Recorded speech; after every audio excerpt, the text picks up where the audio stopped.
ګرانو لیدونکو السلام علیکم. ستاسو پام راړوم د نن ورځې تازه لنډو مهمو خبرونو ته.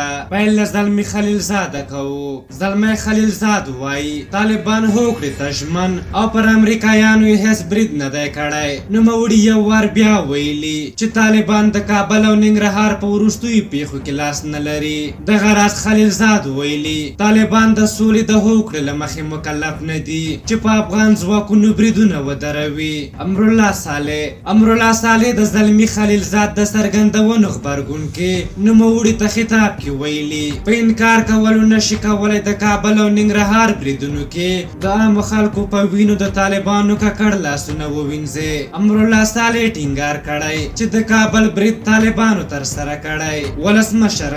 ولسمشر غني یو ځل بیا امنیتي ځواکونو ته امر کړی چې د وسله والو طالبانو او نورو ترهګرو ډلو په وړاندې لا ډېر جدي اقدامات وکړي. ولسمشر په خپلو تازه خبرو کې ویلي چې افغانستان په سیمه کې بې ساری او زړور پوځ لري او اوس د دې وخت دی چې د ترهګرو د بریدونو له زیاتېدو سره هممهاله خپله وړتیا وښیي. عباس ستانکزی په قطر کې د طالبانو د سیاسي دفتر مرستیال شیر محمد عباس ستانکزی وایي چې طالبان تیار دي د افغانستان د ټولو خلکو له استازو سره خبرې وکړي، خو د حکومت په استازیتوب له هېچا سره خبرو ته تیار نه دي.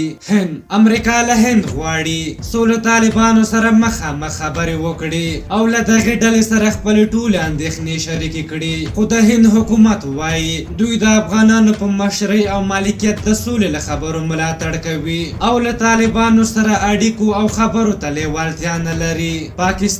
د پاکستان په زیات شمېر ښارونو کې د کرنتین تر ماتېدو او پای وروسته له پوهنتونونو، ښوونځیو او سوداګریزو مرکزونو وړاندې به زناخونو او فاحشهخانو ته د فعالیت اجازه ورکړل شي. یو شمېر سیمه ییزو پاکستاني رسنیو ویلي لوی ښارونو کې د فاحشهخونو مسؤلینو ته خبر ورکړل شوی چې د خپلو فعالیتونو بیا پیل ته د چمتووالی ونیسي. او د عبدالله او غني ترمنځ له معاملې وروستی خبر دا دی چې د طلوع نیوز لخوا نشر شوی خبر چې د عبدالله او غني ترمنځ د واک مساوي ویش او د مصالحې شورا ریاست پکې موجود دی حقیقت نه لري او دا یو پروپاګند دی. همایون په ولسي جرګه کې د خوست پخوانی وکیل او د عبدالله د ثبات او همپالنې ډلې اوسني غړي همایون ویلي که دوستم ته مارشالي ورکړل شوه دی طالبانو ته ورځي او په سر او مال به ترې ملاتړ وکړي. او وروستی خبر دا دی چې